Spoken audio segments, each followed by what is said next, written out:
வணக்கம். டாண்டம் லொலியின் இரவு நேர பிரதான செய்தி அறிக்கைகளுடன் இணைந்திருக்கின்றோம். செய்திகள் வாசிக்கும் நான் ரவீந்திரன் நிர்மல். முதலில் தலைப்புச் செய்திகள்.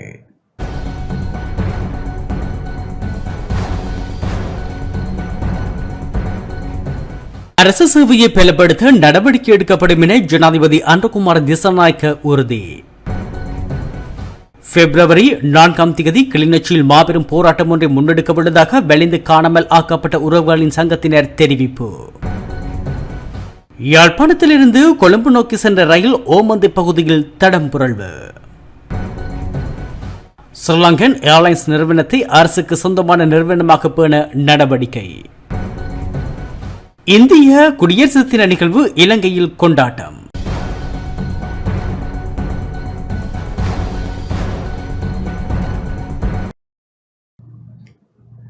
தொடர்வது முதன்மை செய்திகள்.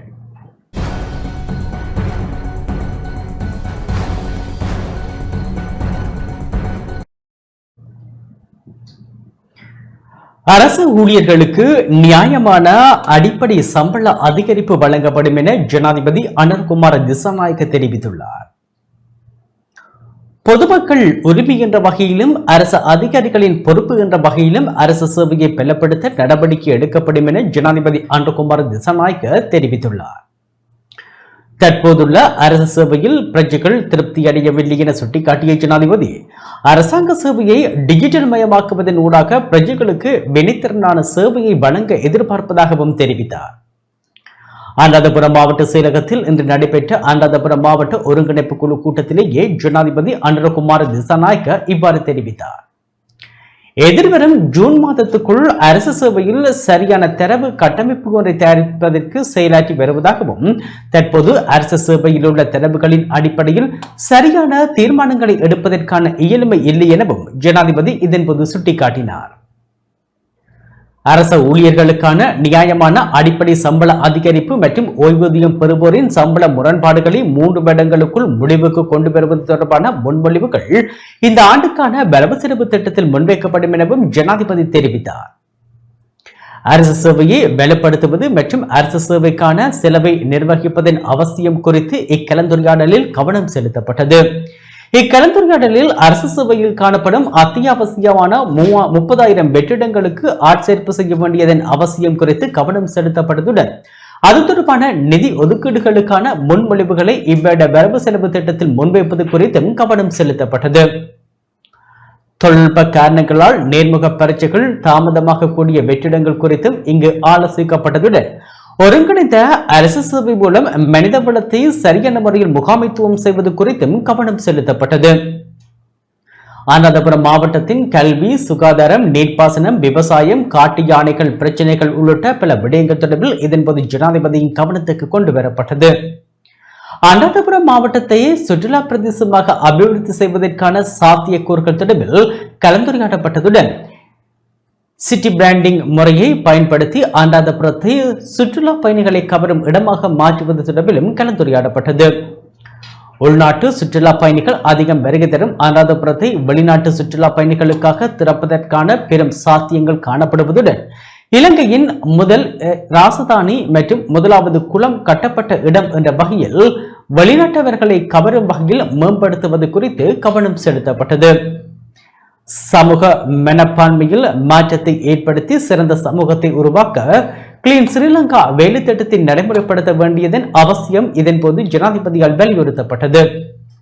இக்கூட்டத்தில் அனுராதபுரம் மாவட்ட அபிவிருத்தி குழுவின் தலைவரும் அமைச்சருமான வசந்த சமரசிங்க, நீர்ப்பாசன மற்றும் விவசாய பிரதி அமைச்சர் வைத்தியர் சுசில் ரணசிங்க, வடமத்திய மாகாண ஆளுநர் வசந்த ஜினதாச, நாடாளுமன்ற உறுப்பினர்களான சுசந்த குமார நவரத்ன, கலாநிதி சேனநாயக்கார, சட்டத்தரணி ஏ ஜீவனந்த பாக்கியஸ்ரீ ஹேரர், திலினி தார்ச சமரகோன், பிடிஎன் பெலிஹன, ரோஹண பண்டார, மாகாண பிரதம செயலாளர் RMWS சமரதி வாகர, அனுராதபுரம் மாவட்ட செயலாளர் KGR விமலசூரிய உள்ளிட்ட அதிகாரிகள் கலந்து கொண்டனர்.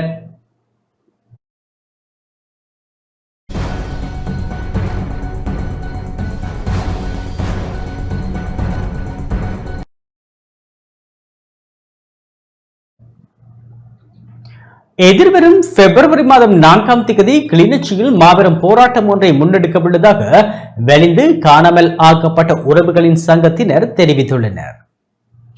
உறவுகளின் போராட்டம் நீர்த்துவிடக் கூடாது என்பதற்காக போராட்டத்தை தாங்கள் தொடர்ச்சியாக மேற்கொள்வோம் என வெளிந்து காணாமல் ஆக்கப்பட்ட உறவுகளின் சங்கத்தினர் தெரிவித்துள்ளனர். முல்லைத்தீவு மாவட்ட சங்கத்தின் நிர்வாக தெரிவின் பின்னர் ஊடகங்களுக்கு கருத்து தெரிவிக்கையிலேயே இவ்வாறு தெரிவித்தனர். எங்களுடைய இந்த போராட்டம் வருகின்ற 4ஆம் தேதி சுதந்திர தினம். அடுத்தது எங்களுடைய கிளிநொச்சி மாவட்டத்தினுடைய மாசி மாதம் 20ஆம் தேதி தொடங்கிய அந்த தூய்மையான போராட்டம். இந்த பெரிய போராட்டங்களை 8 மாவட்டமும் சேர்ந்து செயற்படுத்தவும் அதை எங்களுடைய தேடலை மேற்கொள்வதற்காகவும் இந்த மீடியாவை நான் சந்திக்கிறேன். முல்லைத்தீவு மாவட்டத்தினுடைய தலைவி தற்சமயம் இதில் பங்கு கொள்ள முடியாத ஒரு நிலையிலே அவர் இருக்கின்றபடியால் ஒரு தலைவியை நாங்கள் இந்த இடத்திலே தெரிவு செய்திருக்கின்றோம். நிசாந்தன் வசந்தினி என்ற ஒரு காணாமலாக்கப்பட்ட உறவு குடும்பத்தை சார்ந்தவர். அதே போல் அவர்கள் ஏற்கனவே இருந்த பழைய நிர்வாகம் அவரோட இணைந்து செயல்பட்டு இந்த தூய்மைக்கும் உண்மைக்கும் நீதிக்குமான போராட்டத்தை மேற்கொள்ளும் என்று இந்த இடத்திலே கூறியிருக்கின்றேன்.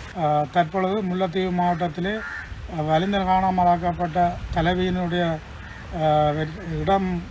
இடத்துக்கு ஒரு புதிய தலைவரை எங்களுடைய 8 மாவட்டத்தினுடைய தலைவி மன்னார் மாவட்டத்தை சங்கத்தைச் சேர்ந்த அம்மாவும் சேர்ந்து நாங்களும் நிர்வாகத்தில் உள்ள பழைய நிர்வாகத்தில் உள்ள அனைவரும் சேர்ந்து ஒரு புதிய தலைவியை தெரிவு செய்திருக்கின்றோம்.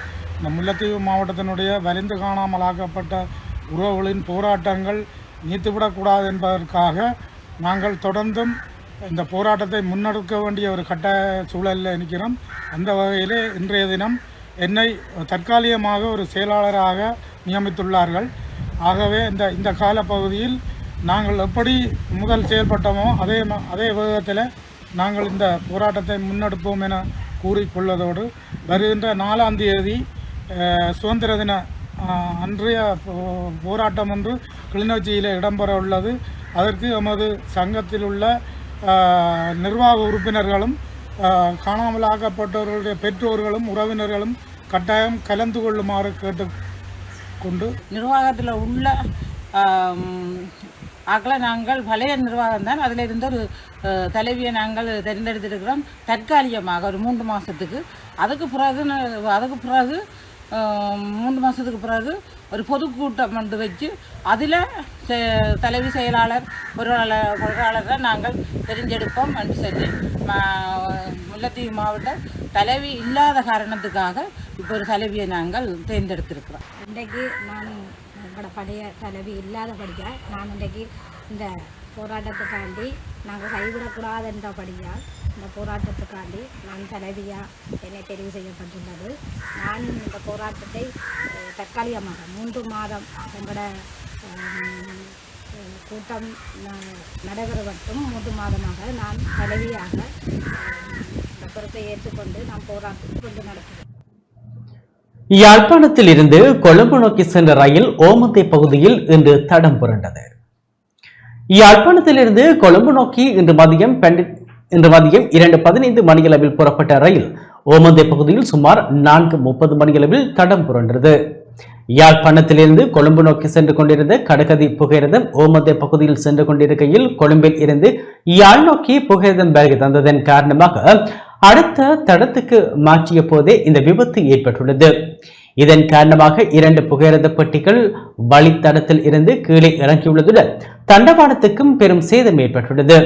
இதேவேளை கொழும்பு நோக்கி செல்ல இருந்த பயணிகளை கொழும்பில் இருந்து யாழ் நோக்கி வந்த புகையிரதத்தில் ஏற்றி மீண்டும் அவர்களை கொழும்பு நோக்கி கொண்டு செல்வதற்கு ஏற்பாடுகளை புகையிரத திணைக்களம் மேற்கொண்டிருந்ததுடன் கொழும்பில் இருந்து யாழ் நோக்கி வந்த பயணிகளை பேருந்துகளில் செல்லுமாறும் தெரிவிக்கப்பட்டிருந்தது.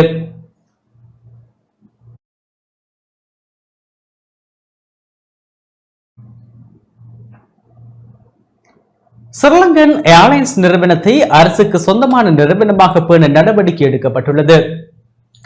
ஸ்ரீலங்கன் ஏர்லைன்ஸ் நிறுவனத்தை அரசாங்கத்துக்கு சொந்தமான நிறுவனமாக தொடர்ந்து இயக்குவதற்கு தேவையான நடவடிக்கைகள் எடுக்கப்பட்டு வருவதாக போக்குவரத்து நெடுஞ்சாலைகள் துறைமுகங்கள் மற்றும் சிவில் விமான போக்குவரத்து அமைச்சர் பிமல் ரத்நாயக்க தெரிவித்துள்ளார். முந்தைய அரசாங்கம் ஸ்ரீலங்கன் விமான நிறுவனத்தை விற்பனை செய்ய திட்டமிட்டிருந்ததாகவும் அமைச்சர் சுட்டிக்காட்டியுள்ளார்.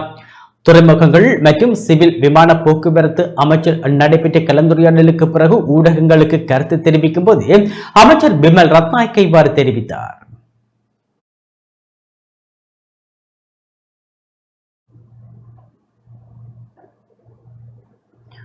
ஜோசித கைது செய்யப்பட்டமைக்கு அரசியல் பழிவாங்கல் காரணமில்லை என அமைச்சர் நலிந்த ஜேதிச தெரிவித்துள்ளார். ஜோசித ராஜபக்ஷவை அவர் மஹிந்தவின் மகன் என்பதற்காக கைது செய்யவில்லை என அமைச்சரவை பேச்சாளர் நலிந்த ஜேதிச தெரிவித்துள்ளார். எவராவது சந்தேகத்துக்கு இடமான முறையில் அல்லது சட்டவிரோதமாக நிலத்தை கொள்வனவு செய்திருந்தால் சட்டத்தை நடைமுறைப்படுத்துவோம் என அவர் தெரிவித்துள்ளார். சிலர் தெரிவிப்பது போல சமீபத்திய கைதுகளுக்கு அரசியல் பழிவாங்கல் காரணமில்லை என தெரிவித்துள்ள அமைச்சரவை பேச்சாளர், எவராவது சந்தேகத்துக்கிடமான முறையில் அல்லது சட்டவிரோதமாக நிலத்தை கொள்வனவு செய்திருந்தால் சிஐடியினர் அது குறித்து விசாரணை செய்வார்கள், சட்டம் நடைமுறைப்படுத்தப்படும். ஜோசிதா மஹிந்தவின் மகன் என்பதற்காக கைது செய்யப்படவில்லை என தெரிவித்துள்ளார். விசாரணைகள் ஆரம்பமாகியுள்ளன, அவை தொடர்கின்றன. சிஐடியினரும் போலீசாரும் தங்கள் விசாரணைகள் குறித்து விவரங்களை நீதிமன்றத்துக்கு தெரிவித்து உரிய முறையில் கைது நடவடிக்கைகளில் ஈடுபடுவார்கள் என அமைச்சரவை பேச்சாளர் தெரிவித்துள்ளார்.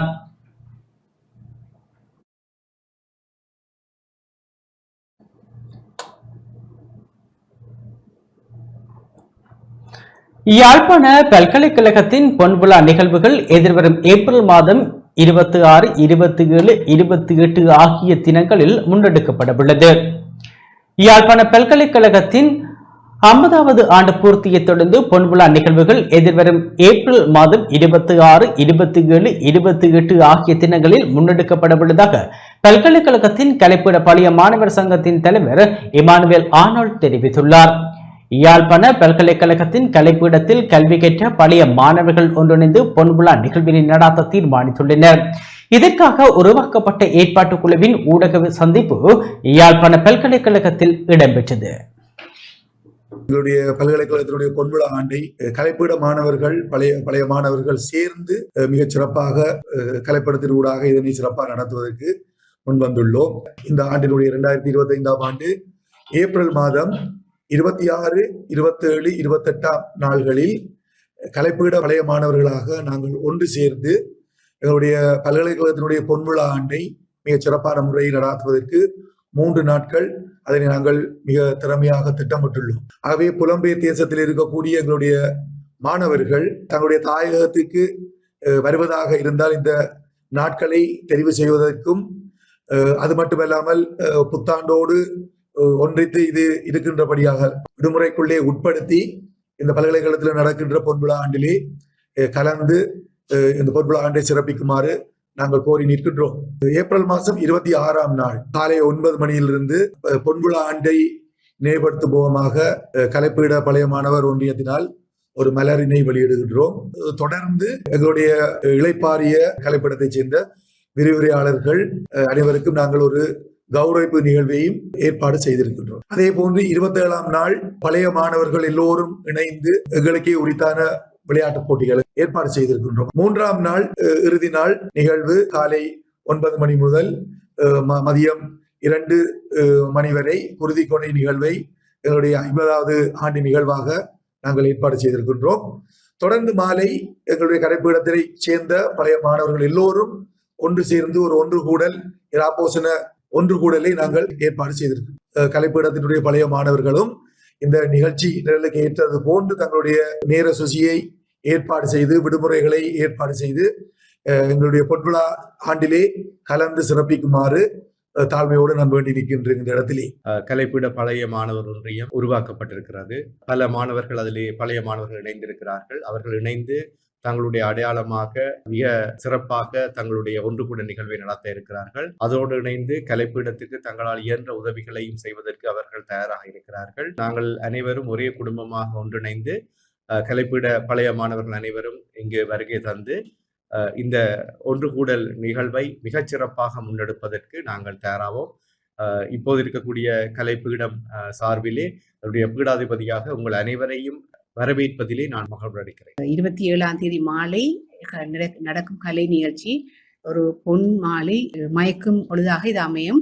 நீங்கள் எல்லோரும் இதில் கலந்து கொள்ள வேண்டும் என்று நான் கேட்டுக்கொள்கின்றேன். யாழ்ப்பாண பல்கலைக்கழக கலைப்பீட மாணவர் ஒன்றியமானது 50வது ஆண்டு நிறைவு விழா பொன்விழாவுக்கு மாத்திரமல்ல, அது கூட்டப்பட்டதற்கான காரணம் பொன்விழாவுக்கு மாத்திரமல்ல, எதிர்காலத்திலே இந்த பழைய மாணவர் சங்கத்தின் ஊடாக பல கல்வி சமூக கடமைகளை சேவைகளை சமூகத்துக்கு நிறைவேற்ற இலக்குகளும் நிர்ணயிக்கப்பட்டது. கலைப்பீடத்தினுடைய 50வது ஆண்டு விழா மிக சிறப்பான முறையிலே கொண்டாடப்பட இருக்கின்றது. அந்த வகையிலே ஒரு கனதியானதும் காத்திருந்துமான ஒரு பெருமதிமிக்க ஒரு நூல் ஒன்றை வெளியிட தீர்மானித்திருக்கின்றோம். நூலிலே ஏறக்குறைய 50 கட்டுரைகள் இடம்பெற இருக்கின்றன. அந்த கட்டுரைகளிலே கவிதைகளும் இருக்கின்றன. அந்த 50 கட்டுரைகளும் துறை சார்ந்த பேராசிரியர்கள், துறை தலைவர்கள், முனைவர் பட்டம் பெற்றவர்கள் பலர் எழுதி இருக்கின்றார்கள். இந்த பல்கலைக்கழகம் ஆரம்பிக்கப்பட்ட பொழுது மனித பண்பாட்டு பீடத்தினுடைய தலைவராக இருந்த பேராசிரியர் கலாநிதி இந்திரபாலா அவர்கள் ஒரு ஆர்டிகல் தந்திருக்கிறார். மழை வெள்ளத்தால் அழிவடைந்த வயல் நிலங்களுக்குரிய இழப்பீடுகள் வழங்கப்பட வேண்டும் என நாடாளுமன்ற உறுப்பினர் துரைராசா ரவிகரன் தெரிவித்துள்ளார். வெள்ள அனர்த்தத்தால் பாதிக்கப்பட்ட விவசாயிகளுக்குரிய இழப்பீடுகளை பெற்றுக் கொடுப்பது தொடர்பில் கூடிய கவனம் செலுத்தப்படும் என வெண்ணி மாவட்ட நாடாளுமன்ற உறுப்பினர் துரைராசா ரவிகரன் தெரிவித்துள்ளார். முல்லைத்தீவு புதுக்குடியிருப்பு பகுதியில் மக்கள் தொடர்பகத்தை திறந்து வைக்கும் நிகழ்வில் கலந்து கொண்டு கருத்து தெரிவிக்கையிலேயே இவ்வாறு தெரிவித்தார். மக்கள் தொடர்பகம் திறந்து வைக்கப்பட்டதை தொடர்ந்து கலந்துரையாடல்களும் மக்கள் குறைகள் சந்திப்புகளும் இடம்பெற்றன. குறித்த மக்கள் தொடர்பகமானது வார நாட்களில் திங்கள், புதன், வெள்ளி ஆகிய தினங்களில் மக்களின் குறைகளை கேட்டறிவதற்காக திறந்திருக்கும் என தெரிவிக்கப்பட்டுள்ளது.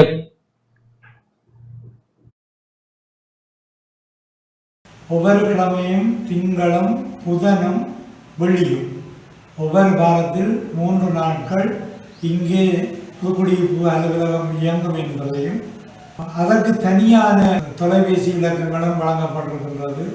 அந்த தொலைபேசி இலக்கங்கள் ஊடாக அந்த உத்தியோகத்தை தொடர்பு கொள்ளலாம் அல்லது எனது இலக்கத்துக்கும் தொடர்பு கொள்ளலாம்.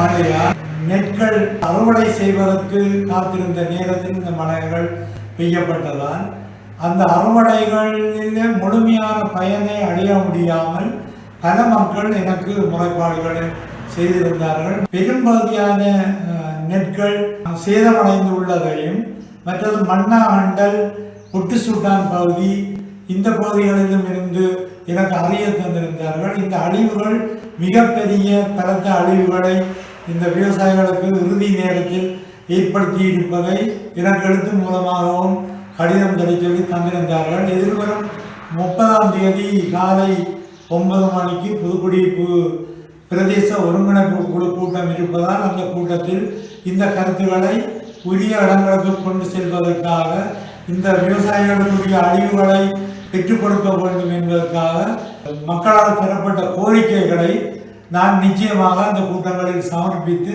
அவர்களுக்கு நிச்சயமான ஒரு அழிவுக்குரிய வழிவகைகளை ஏற்படுத்துவதற்கு அழுத்தம் கொடுப்பேன் என்பதையும் அழிவுகளுக்குரிய பயன் கிடைக்கப்பெற்றால் அந்த மக்களுக்கு பெரிய உதவியாக இருக்கும் என்பதையும் தெரிவித்துக் கொள்கிறேன்.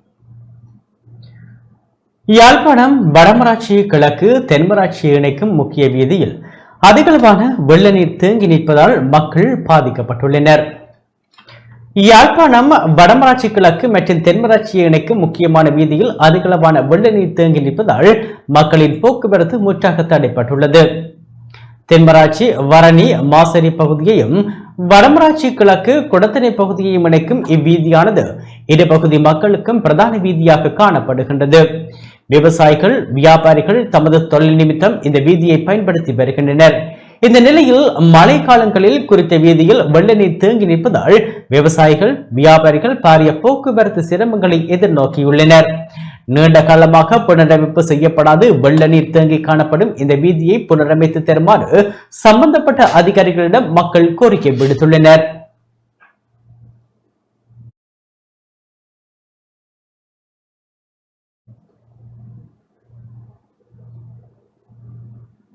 புதிய அரசியலமைப்பு தொடர்பில் மட்டக்களப்பு காத்தான்குடியில் செயல் அமர்வு ஒன்று நடைபெற்றது. புதிய அரசியலமைப்பும் முஸ்லிம்களும் எனும் துணைப்பொருளில் மட்டக்களப்பு காத்தான்குடியில் செயல் அமர்வு ஒன்று இன்று நடைபெற்றது. காத்தான்குடி பள்ளிவாயல்கள் முஸ்லிம் நிறுவனங்களின் சம்மேளனத்தின் ஏற்பாட்டில் நடைபெற்ற செயல் அமர்வில் கொழும்பு பல்கலைக்கழகத்தின் பொது மற்றும் சர்வதேச சட்டத்துறை பீடத்தின் சிரேஷ்ட விரிவுரையாளர் சட்டத்தண்ணி MAM ஹக்கீம் விரிவுரைகளை நடாத்தினார்.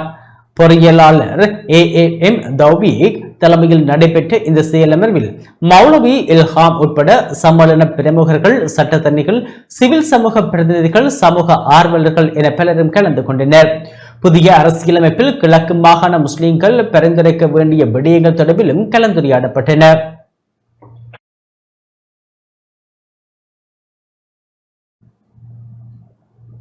யாழ்ப்பாணம் இந்திய துணை தூதரகத்தில் இந்தியாவின் 76வது குடியரசு தின நிகழ்வு இன்று நடைபெற்றது. இந்தியாவின் 76வது குடியரசு தினமான இன்றைய தினம் யாழ்ப்பாணம் இந்திய துணை தூதரகத்தில் இன்று காலை இந்திய தேசிய கொடியேற்றி குடியரசு தின நிகழ்வுகள் இடம்பெற்றன. யாழ்ப்பாணம் இந்திய துணை தூதுவர் சாய் முரளி இந்திய தேசிய கொடியை ஏற்றி வைத்து மரியாதை செலுத்தினார். அதனைத் தொடர்ந்து இந்திய ஜனாதிபதியின் குடியரசு தின வாழ்த்து செய்தி வாசிக்கப்பட்டது. கலை கலாசார நிகழ்வுகளும் இடம்பெற்றன. நிகழ்வில் யாழ் இந்திய துணை தூதரக அதிகாரிகள், பணியாளர்கள், இந்திய மற்றும் இலங்கை மக்கள் என பலர் கலந்து கொண்டனர்.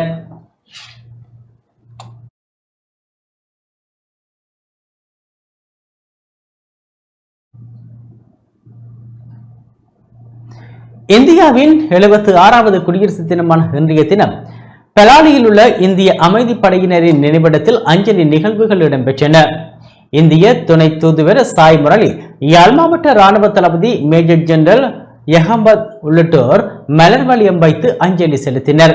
கடந்த 1987 ஆண்டு முதல் 90ஆம் ஆண்டு வரையான காலப்பகுதியில் அமைதிப்படை எனும் பெயரில் இந்திய ராணுவத்தினர் யாழ்ப்பாணத்தில் நிலை கொண்டிருந்தனர். அக்கால பகுதியில் யாழ்ப்பாணத்தில் இடம்பெற்ற மோதல் சம்பவங்களின் போது உயிரிழந்த இந்திய ராணுவத்தினரின் நினைவிடம் பலாலி ராணுவ தலைமையகம் அமைந்துள்ள உயர் பாதுகாப்பு வலயத்தினுள் அமைந்துள்ளது. அங்கு சென்று இந்திய துணை தூதுவர் தலைமையிலான இந்திய தூதரக அதிகாரிகள் அஞ்சலி செலுத்தினர்.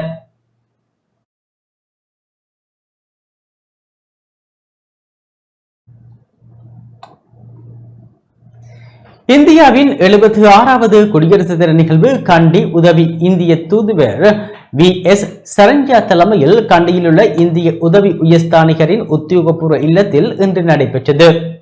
76வது குடியரசு தினத்தை எடுத்துக்காட்டும் வகையில் இந்திய உதவி உயர்ஸ்தானிகர் ஆலயத்தின் கட்டடம் அலங்கரிக்கப்பட்டிருந்தன.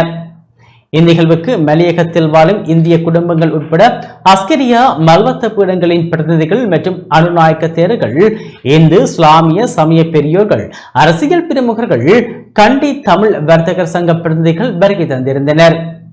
இதன்போது இந்திய தேசிய கொடி ஏற்றப்பட்டு இந்தியாவின் தேசிய கீதம் இசைக்கப்பட்டது. அதன் பின்னர் இந்திய குடியரசுத் தலைவரின் ஆசி செய்தியை உதவி தூதுவர் VS சரண்யா வாசித்தமை குறிப்பிடத்தக்கது.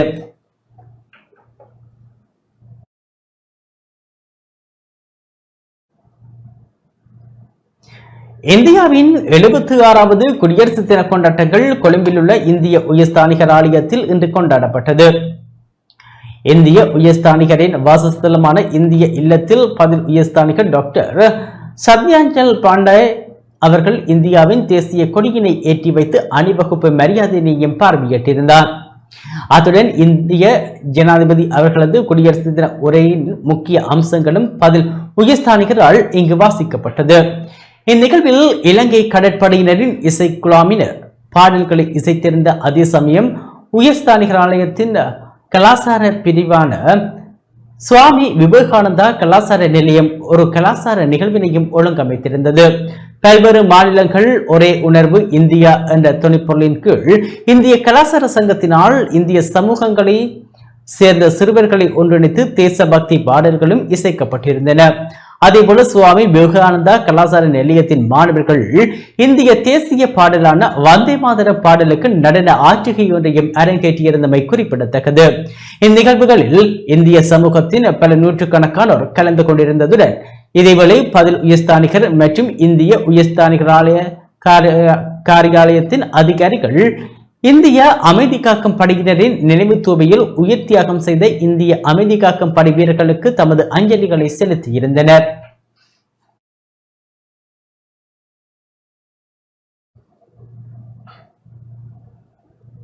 தலைமை நகர வடக்கு கடற்பரப்பில் அத்துமீறி மீன்பிடியில் ஈடுபட்ட 33 இந்திய மீனவர்கள் கைது செய்யப்பட்டுள்ளனர். தலைமையினருக்கு வடக்காக உள்ள கடற்பரப்பில் அத்துமீறி மீன்பிடியில் ஈடுபட்ட குற்றச்சாட்டில் 33 இந்திய மீனவர்கள் கடற்படையினரால் கைது செய்யப்பட்டுள்ளனர். இதன்போது குறித்த மீனவர்களுடைய 3 படகுகளும் பறிமுதல் செய்யப்பட்டுள்ளதாக கடற்படை ஊடக பேச்சாளர் தெரிவித்தார். இலங்கை கடற்படையினர் இன்று அதிகாலை முன்னெடுத்த வலிமையான கண்காணிப்பு நடவடிக்கையின் போது குறித்த மீனவர்கள் கைது செய்யப்பட்டுள்ளதாக அவர் குறிப்பிட்டார்.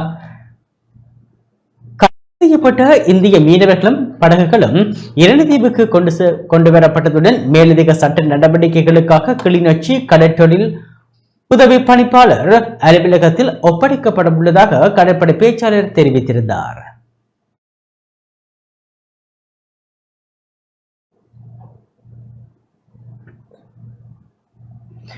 யாழ்ப்பாண பல்கலைக்கழக பிரதான நுழைவாயிலில் மாவா போதைப்பாக்கு எச்சில் துப்பல்கள் காணப்படுவதாக விசனம் வெளியிடப்பட்டுள்ளது. யாழ்ப்பாண பல்கலைக்கழக பிரதான நுழைவாயிலில் மாவா போதைப்பாக்கு எச்சில் துப்புதல் பரந்து காணப்படுவதாக விசனம் வெளியிடப்பட்டுள்ளது. யாழ்ப்பாண பல்கலைக்கழக வளாகத்துக்குள் அமைந்துள்ள பரமேஸ்வரன் ஆலயத்துக்கு செல்லக்கூடிய பிரதான நுழைவாயிலில் இவ்வாறு போதைப்பாக்கு துப்பல்கள் பரந்து காணப்படுகின்றன. ஆலயத்துக்கு செல்வோரையும் பல்கலைக்கழகத்துக்கு அவ்வழியால் செல்வோரையும் அரைவருக்க வைப்பதாக உள்ளதோடு சுகாதாரத்துக்கும் தீங்கு விளைவிப்பதாக உள்ளது. இது தொடர்பில் யாழ்ப்பாண பல்கலைக்கழக நிர்வாகத்தினர் உரிய கவனம் எடுத்து ஆலயத்துக்கு செல்லக்கூடிய பாதையினை சுத்தப்படுத்தி தருமாறும் குறித்த பிரதேசத்தில் போதை பாவனையை கட்டுப்படுத்துமாறும் சமூக அமைப்புகள் கோரிக்கை விடுத்துள்ளன. காலையில் 3 பேருந்துகள் ஒன்றுடன் ஒன்று மோதி விபத்துக்குள்ளானதில் 29 பேர் காயமடைந்துள்ளனர். காலி இமதுவ அங்குலுக சந்தியில் இன்று காலை 3 பேருந்துகள் ஒன்றுடன் ஒன்று மோதி விபத்துக்குள்ளானதில் 29 பேர் காயமடைந்துள்ளதாக போலீசார் தெரிவித்தனர். 2 தனியார் பயணிகள் பேருந்துகளும் அலுவலக ஊழியர்களை ஏற்றிச் சென்ற பேருந்து ஒன்றும் குறித்த விபத்தில் சிக்கியதாக தெரிவிக்கப்படுகின்றது. நிறுத்தப்பட்டிருந்த பேருந்து ஒன்றில் பயணித்துக் கொண்டிருந்த பேருந்து மோதியதுடன் அதன் பின்னால் வந்த மற்றொரு பேருந்து அதன் மீது மோதி விபத்து ஏற்பட்டுள்ளது. விபத்தில் காயமடைந்தவர்கள் இமதுவோ மற்றும் கராப்பட்டிய வைத்தியசாலைகளில் அனுமதிக்கப்பட்டுள்ளதாக தெரிவிக்கப்படுகின்றது.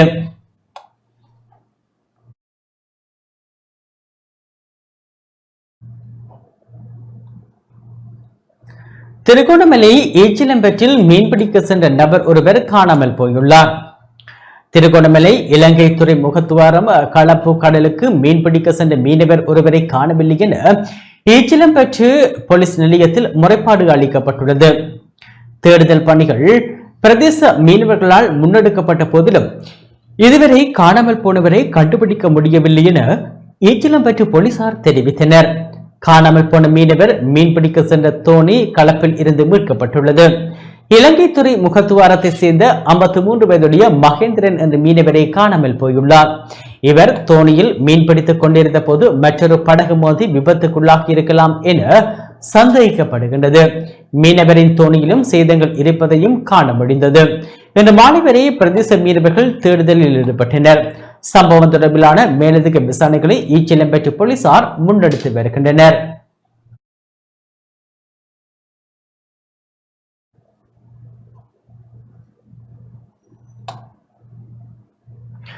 மட்டக்களப்பு கிரானில் வெள்ளத்தில் அடித்துச் செல்லப்பட்ட 2 சடலமாக மீட்கப்பட்டுள்ளனர். மட்டக்களப்பு கிரான் புலிபாய்ந்தகல் வீதியில் வெள்ளத்தில் அடித்துச் செல்லப்பட்ட 2 இன்று காலை சடலமாக மீட்கப்பட்டுள்ளனர். நேற்று மாலை இவர்கள் கோராவளியில் உள்ள தங்களது சேனைக்கு சென்ற வேளை வெள்ள நீரில் அடித்துச் செல்லப்பட்டனர். 53 வயதுடைய கண்ணகியம்மன் கோவில் வீதி கிரானை சேர்ந்த காவண்ணா குருபரன், 71 வயதுடைய திகிலிபட்ட சிந்திவளியை சேர்ந்த மாவண்ணா விநாயகமூர்த்தி ஆகியோரை வெள்ளத்தில் அடித்துச் செல்லப்பட்ட நிலையில் இவர்களை தேடும் பணிகள் இராணுவத்தினர், போலீசார் மற்றும் பிரதேச மக்களின் ஒத்துழைப்புடன் முன்னெடுக்கப்பட்டது. இதன்போது இன்று காலை 2 சடலங்களாக மீட்கப்பட்டனர். கிரான் புலிபாய்ந்தகல் வீதி வெள்ளத்தில் மூழ்கியுள்ள நிலையில் பிரதேச செயலகத்தின் ஒத்துழைப்புடன் படகு போக்குவரத்தும் ஒழுங்கு செய்யப்பட்டுள்ளமை குறிப்பிடத்தக்கது.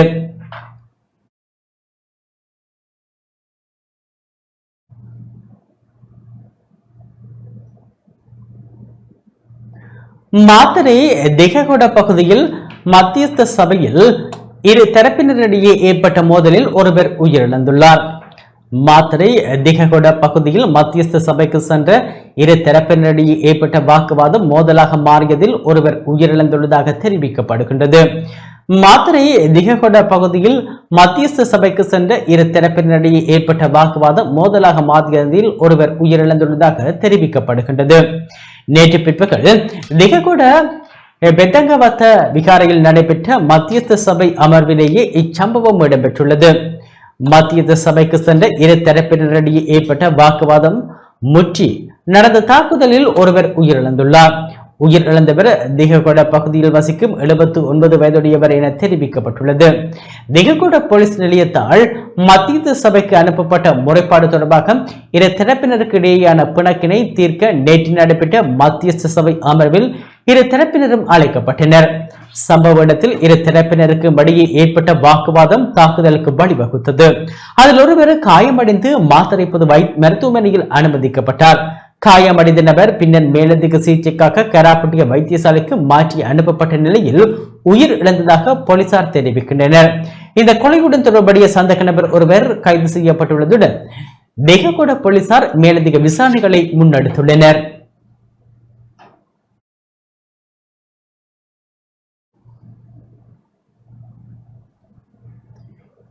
வாரியப்புல ஹிந்தஹல்லா கிராமத்தில் நீரில் மூழ்கி சிறுவன் ஒருவன் உயிரிழந்துள்ளார். வாரியப்புல ஹிந்தஹல்லா கிராமத்தில் உள்ள பாதுகாப்பற்ற கல்குவாரியில் குளிக்க சென்ற 2 சிறுவர்களில் ஒருவர் நீரில் மூழ்கி உயிரிழந்துள்ளார். இந்த சம்பவம் இடம்பெற்றதாக போலீசார் தெரிவிக்கின்றனர். இந்த 2 சிறுவர்களும் கல்குவாரியில் உள்ள நீர் நிறைந்த குழியில் குளிக்க சென்று நீரில் மூழ்கிய நிலையில் பின்னர் இருவரையும் பிரதேசவாசிகள் மீட்டு வைத்தியசாலைக்கு கொண்டு சென்றனர். வைத்தியசாலையில் அனுமதிக்கப்பட்ட 2 சிறுவர்களில் ஒருவர் சிகிச்சை பலனின்றி உயிரிழந்ததாகவும் மற்ற சிறுவன் மேலதிக சிகிச்சைக்காக குருநாகல் மருத்துவமனைக்கு மாற்றப்பட்டுள்ளதாகவும் போலீசார் தெரிவிக்கின்றனர். 13 வயதான சிறுவனே சம்பவத்தில் உயிரிழந்ததுடன் 16 வயதான சிறுவன் தற்போது சிகிச்சை பெற்று வருவதாக தெரிவிக்கப்படுகின்றது. சடலம் வாரியப்பள வைத்தியசாலையின் பிரேத அறையில் வைக்கப்பட்டுள்ளதுடன் வாரியப்பள போலீசார் மேலதிக விசாரணைகளை முன்னெடுத்துள்ளனர்.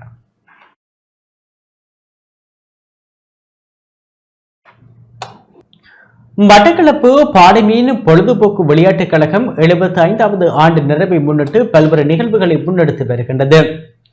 மட்டக்களப்பு பாடமீன் பொழுதுபோக்கு கழகத்தினர் கழகத்தின் 75வது ஆண்டு நிறைவு விழாவை சிறப்பிக்கும் வகையில் பல்வேறு நிகழ்வுகளை முன்னெடுத்திருந்தனர். கழகத்தின் 75வது ஆண்டு நிறைவு நிகழ்வுகள் கழக தலைவர் பாவண்ண செல்வராஜ் தலைமையில் நடைபெறுகின்றன. நேற்றைய தினம் புளியந்தீவு ஆனைப்பந்தி ஸ்ரீ சித்தி விநாயகர் தேவஸ்தானத்தில் விசேட வழிபாடுகள் ஒழுங்குபடுத்தப்பட்டதோடு புனித மரியாள் பேராலயத்தில் பங்குத்தந்தை லெஸ்லி ஜெயகாந்த் தலைமையில் சிறப்பு ஆராதனைகளும் இடம்பெற்றன. தாண்டவன்வழி ஏழைகளின் சிறிய தாய் முதியோர் இல்லம் மற்றும் கல்லடி சுவாமி விபுலானந்தர் முதியோர் இல்லத்தில் தங்கியுள்ள முதியவர்களுக்கு தேவையான அத்தியாவசிய பொருட்களும் கையளிக்கப்பட்டன. இதனைத் தொடர்ந்து பாடமீன் பொழுதுபோக்கு விளையாட்டுக் கழகத்தின் தலைவர் செல்வராச தலைமையில் மண்முனை வடக்கு விளையாட்டுத்துறை உத்தியோகத்தர் ஏனா சிவகுமார் முன்னிலையில் கழகத்தின் புதிய நிர்வாக தெரிவு நடைபெற்றது. கழக உறுப்பினர்களின் ஏகமனதாக முடிவின் பிரகாரமாக செல்வராசா மீண்டும் தலைவராக தெரிவு செய்யப்பட்டார். கடந்த கால செயற்பாடுகளின் அறிக்கைகள் எதிர்கால வேலை திட்டங்கள் தொடர்பிலும் ஆராயப்பட்டன. பாடிமீன் பொழுதுபோக்கு விளையாட்டுக் கழகத்தின் 75 ஆண்டு நிகழ்வை சிறப்பிக்கும் வகையில் கேக் வெட்டி கொண்டாடப்பட்டதோடு 2024ஆம் ஆண்டு விளையாட்டில் சாதனை படைத்த கழக கனிஷ்ட வீரர்கள் மற்றும் கழக சிரேஷ்ட உறுப்பினர்களும் கௌரவிக்கப்பட்டனர்.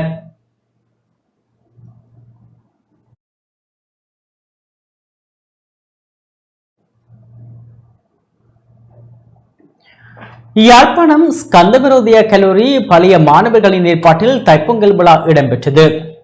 யாழ் ஸ்கந்தவிரோதிய கல்லூரியில் 1993 சாதாரண தரம் 1996 உயர்தரம் பெற்ற பழைய மாணவர்களின் ஏற்பாட்டில் தைப்பொங்கல் விழா இன்று இடம்பெற்றது.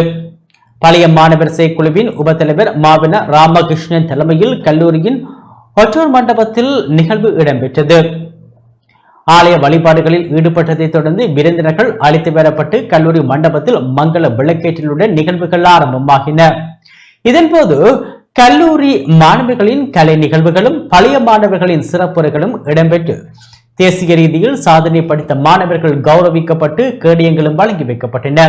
இந்நிகழ்வில் கல்லூரியின் பதில் முதல்வர் கானா முரளிமோகன், கல்லூரியின் மொண்டினாள் அதிபர், ஆசிரியர்கள், பாடசாலை ஆசிரியர்கள், மாணவர்கள், பெற்றோர், பழைய மாணவர்கள் என பலரும் கலந்து கொண்டனர்.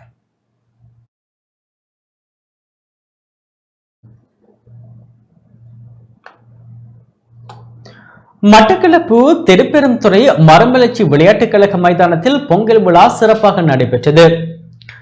மட்டக்களப்பு திருப்பெருந்துறை மரமலர்ச்சி விளையாட்டுக் கழகம், மீன்பிடி விவசாய அமைப்புகள், மாதர் சங்கம், கிராம அபிவிருத்தி சங்கங்கள் இணைந்து நடாத்திய பொங்கல் விழா இன்று கழக மைதானத்தில் சிறப்பாக நடைபெற்றது. முன்னாள் ராஜாங்க அமைச்சர் சிவனேசத்துறை சந்திரகாந்தன் விருந்தினராக கலந்து கொண்டார். அழைப்பு அதிதிகளாக காந்தி சேவா சங்கம் பொதுச் செயலாளர் கதிர் பாரதிதாசன், உழைக்கும் மகளிர் அபிவிருத்தி நிறுவன திட்ட உத்தியோகத்தர் சசியந்தி, மார்ச் 12 இயக்க இணைப்பாளர் பான சோதீஸ்வரி, மாவட்ட பெண்கள் அதிகார சபை தலைவி ஜெயண்ணா ரஜிதா மற்றும் திருப்பெருந்துறை மரமலர்ச்சி விளையாட்டுக் கழக உறுப்பினர்கள், மீன்பிடி விவசாய அமைப்புகளின் பிரதிநிதிகள், மாதர் சங்கம், கிராம அபிவிருத்தி சங்கங்களின் உறுப்பினர்களும் கலந்து கொண்டனர்.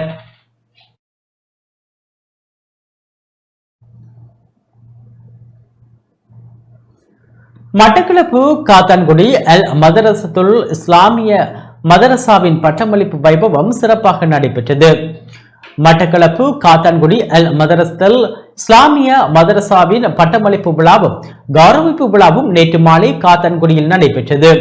மதரசாவின் புதிய அல் குர்ஆனை மரணம் செய்த 7 மாணவிகளுக்கு ஹபிலா என்ற பட்டம் வழங்கப்பட்டதுடன் அவர்கள் கௌரவிக்கப்பட்டனர். மதரசாவில் குர்ஆனை பயின்ற மாணவிகளில் பல்கலைக்கழகங்களில் பட்டப்படிப்பை முடித்த மாணவிகளும் இதன்போது கௌரவிக்கப்பட்டனர். மதரசாவின் தலைவரும் காத்தான்குடி யமியத்துல் பஹாக் அரபு கல்லூரியின் உப தலைவருமான மௌலவி SM அலியார் ஹசரத் அவர்களின் வழிகாட்டலில் நடைபெற்ற நிகழ்வில் காத்தான்குடி ஜபிலுர் ரசாத் அரபு கல்லூரியின் சிரேஷ்ட விரிவுரையாளர் ரெஸ்வி முஃப்தி சிறப்புரையாற்றினார். நிகழ்வில் உலமாக்கள், முக்கியஸ்தர்கள், பிரமுகர்கள் என பலரும் கலந்து கொண்டனர். மட்டக்களப்பு காத்தான்குடி முஹைதீன் மெத்த பெரிய ஜும்மா பள்ளி வாயிலில் புகாரி ஷரீப் ஹதீஸ் வாசிக்கும் நிகழ்வு நிறைவு பெற்றது. மட்டக்களப்பு காத்தான்குடி முஹைதீன் மெத்த பெரிய ஜும்மா பள்ளி வாயிலில் இடம்பெற்ற வந்த புகாரி ஷரீப் ஹதீஸ் வாசிக்கும் நிகழ்வு இன்றுடன் நிறைவு பெற்றது. கடந்த 1 மாத காலமாக புகாரி ஷரீப் ஹதீஸ் வாசிக்கும் நிகழ்வு நடைபெற்றது. நேற்றிரவு பள்ளிவாயல் பகுதியை சேர்ந்த பல்கலைக்கழகத்துக்கு தெரிவு செய்யப்பட்ட மாணவர்கள் கல்வி பொதுத்தராதர சாதன தரம், உயர்தரம் மற்றும் குர்ஆனை மனனம் செய்த மாணவர்கள் உட்பட 50க்கும் மேற்பட்ட மாணவர்கள் கௌரவிக்கப்பட்டனர். பள்ளிவாயலின் தலைவர் காத்தான்குடி நகரசபையின் முன்னாள் உறுப்பினர் மஜித் தலைமையில் நடைபெற்ற நிகழ்வில் காத்தான்குடி கோட்டை கல்வி பணிப்பாளர் AGM ஹக்கீம் பிரதம விருந்தினராக கலந்து கொண்டார். பள்ளிவாயல் நிர்வாகிகள், உலமாக்கள், பொதுமக்கள், மாணவர்களின் பெற்றோர் என பலரும் நிகழ்வில் கலந்து கொண்டனர்.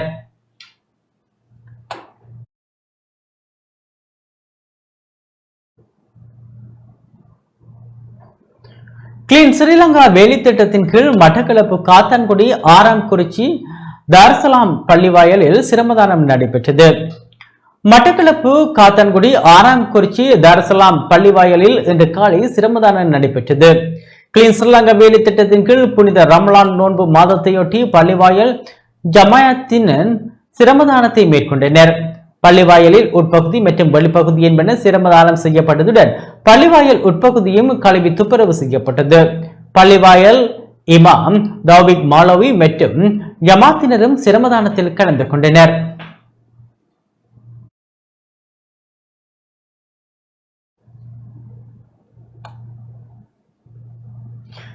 மட்டக்களப்பு அமர்தகளி கிராமத்தில் சுதந்திர தினத்தை முன்னிட்டு கிளீன் ஸ்ரீலங்கா நிகழ்ச்சி திட்டத்தின் கீழ் சிரமதான நிகழ்வு நடைபெற்றது. கிளீன் ஸ்ரீலங்கா நிகழ்ச்சி திட்டத்தின் கீழ் நாட்டின் சுதந்திர தினத்தை முன்னிட்டு சிரமதான நிகழ்வு மட்டக்களப்பு அமர்தகளி 173 கிராம சேவையாளர் பிரிவில் இன்று காலை நடைபெற்றது. மண்முனை வடக்கு பிரதேச செயலாளர் வீணா வாசுதேவனின் வழிகாட்டலில் கிராம சேவை உத்தியோகத்தர் பீனா விமலசரி தலைமையில் சமூக பாதுகாப்பு குழு, போலீஸ் உத்தியோகத்தர் வியன்னா சுரேஷஸ் ஆகியோரின் பங்களிப்புடன் சிரமதானம் இடம்பெற்றது. அமிர்தகளி கிராம சேவை உத்தியோகத்தர் மற்றும் சமர்த்தி அபிவிருத்தி உத்தியோகத்தர் அலுவலக வளாகங்கள் சிரமதானம் மூலம் துப்புரவு செய்யப்பட்டன. அமிர்தகளி இளைஞர் விளையாட்டு கழகம், சமர்த்தி சங்கங்கள், கிராம அபிவிருத்தி சங்கம், பெண்கள் அமைப்புகள், சிறுவர் விளையாட்டுக் கழகம் ஆகியனவும் சிரமதானத்தில் இணைந்து கொண்டமை குறிப்பிடத்தக்கது.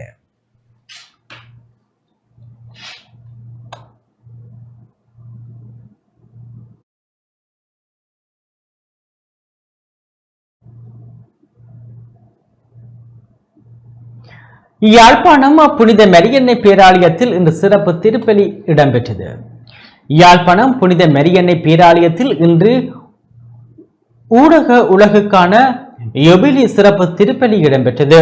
யாழ்ப்பாணம் மறைமாவட்ட ஆயர் ஜஸ்டின் பெர்னார்ட் ஞானப்பிரகாச மாண்டகை தலைமையில் இன்று காலை ஊடக உலகுக்கான ஜுபிலி சிறப்பு திருப்பலி ஒப்புக் கொடுக்கப்பட்டது. திருப்பலியில் அருத்தந்தையர்கள், அருட்சகோதரிகள், பங்கு மக்கள் உட்பட பலர் கலந்து கொண்டனர்.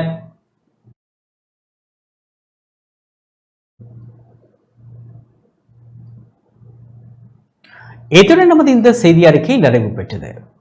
தொடர்ந்தும் எமது நிகழ்ச்சிகளுடன் இணைந்திருங்கள். வணக்கம்.